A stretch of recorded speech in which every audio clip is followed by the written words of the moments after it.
Am I closing any job opportunities down the road? Probably. I don't know. You know? Maybe. But at the same time, I always tell people, in this case, don't judge a book by its cover. Read the story from beginning, middle, and end. And you will find out this is actually a book about hope and faith and finding your way.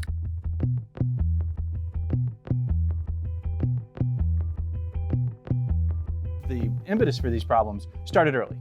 Yeah, I mean, here's the question I kept getting asked, Bill, was, I grew up in Newport Beach, Laguna Beach in Orange County, California. Truly, I call it the eighth world wonder. It's that beautiful. I went to, private Catholic schools. I was playing international soccer as a teenager overseas for some time. So from the outside world, it looked like I had everything. And, and parents never drank. I never saw my parents do drugs. Here's a question I got is, how on earth did somebody like you end up using drugs? And I started using drugs at the age of 15. I was doing cocaine in Laguna Beach. Very similar to like Cruel Intentions, for those who remember that movie, right?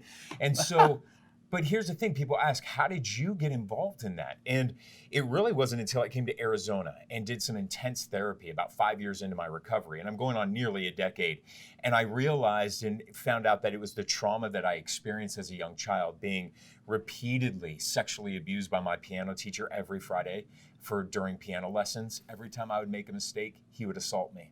And my youth soccer coach. And that trauma went untreated. So by the age of 15, when I was given the opportunity to try a drug like cocaine to escape, I kept chasing that feeling, kept chasing that escape. The question that a lot of people ask, and there are a lot of answers to this, is why didn't you tell somebody? Why didn't you stop? And it's never that easy. It's never that easy. And I'll tell you the reason why I didn't even come out about being a victim of child sex abuse until about 1.5 years, 2 years ago was actually during the Me Too movement. And then during the Judge Kavanaugh hearings, when we heard Dr. Christine Blasey Ford testify. Right.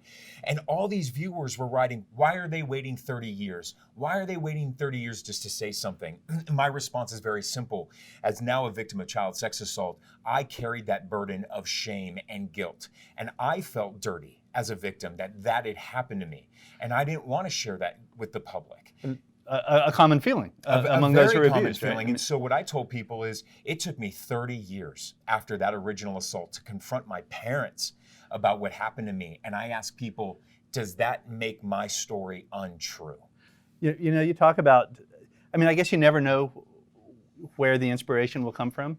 Yeah. I can't imagine that, like, when you turned on CNN or whatever and started watching the Judge Kavanaugh hearings, that you thought that's where this was going to lead. I was so angry. I was truly so angry by the response from so many people in the public and so many of the political pundits trying to make what Dr. Christine Blasey Ford was doing political. And what she was doing was being a survivor, speaking out about a trauma. And I look at her as somebody who was so brave by stepping forward into an arena where she knew she would be blasted by critics. At what point did you decide, I want to chronicle this, I want to write this down? It happened while I was here in Arizona, and I went to my bosses and I said, listen, we got an opioid problem here in the Valley.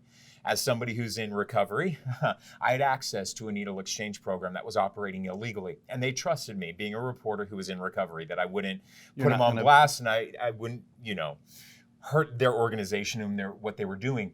And we were at this needle exchange. And I met a kindergarten teacher who had just gotten off her shift, and she was getting high for needles. And I witnessed these moms showing up in Land Cruisers and Range Rovers with children in the backseat of their car to a needle exchange to get heroin needles. And when that documentary aired on Channel 3 here in Phoenix, I was looking at the comments.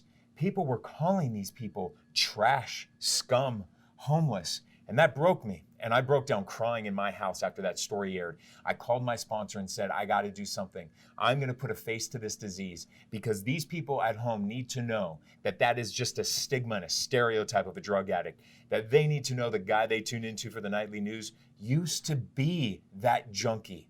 And do they think of me that way? You are in their homes.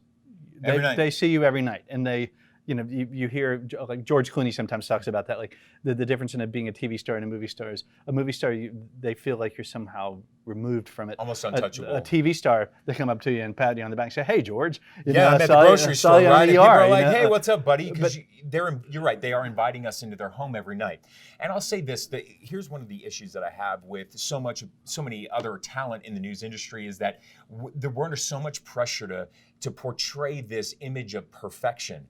And my thing is viewers and readers and listeners don't relate to perfection. They don't. We relate to each other through our struggles and our scars. And one of the reasons why I think I had the most success in my career here in Arizona was because I truly was the most authentic version of myself that I've ever been here. Was it difficult to allow yourself? I mean, you still have to, if you're doing the news, you still have to have this professional veneer, and there are still job things that you have to do. I mean, there are 100%. but I think in some ways it might be freeing to finally say, oh, this is how I'm going to approach the work. There's two things going into this book. There's that level of fear that because I'm a news anchor and there is this public perception and this stigma that against addicts and recovered addicts, even in the industry, in and of itself. So I had fear that if I do this, I'm going to close a lot of opportunities in the news business. There are going to be some corporations, some CEOs and general managers of news stations who are going to look at this and say, we're going to pass. But by putting this out there, my next employer, because I am going to jump back into news, my next employer is going to know everything there is about me. And if they embrace me and they hire me, that's the kind of boss I want to work for. Let's talk about that a little bit. Yeah. When you left Phoenix in December of 2018. Okay, and then so you've been working on this in the do you just total work, complete work stuff now? Do you miss the adrenaline and the rush and all that? 100%. Like when I tell people this, news is my passion, right? Telling people stories, I live and breathe that. That's my passion. My purpose in life, though, my purpose is to share my story and help save that person who's suffering in silence. But yes, I had a conversation with my agent a few weeks ago, and we are jumping back into the game because I want to tell people stories. I want to be part of that local news coverage. And is that, going forward, is that where you see your career? I mean, are you going to stay in news, try to stay in news? Yeah, absolutely. So I'm going to go on the motivational speaking circuit. I'm going to go and speak at mental health conferences and share my story to a broader audience rather than just people who are in a 12-step recovery room. I think it's my responsibility with the gifts that, listen, we're all given different gifts. You're an amazing writer, right? Well, God gave me a gift of being a pretty good public speaker. So I need to use all the tools that, my higher power has given me, along with saving my life multiple times from death, to realize that, Brandon, you've got a bigger purpose out there. All right, sacrifice your name, put a face to this, and help save people's lives. And I can do that from the news desk as well.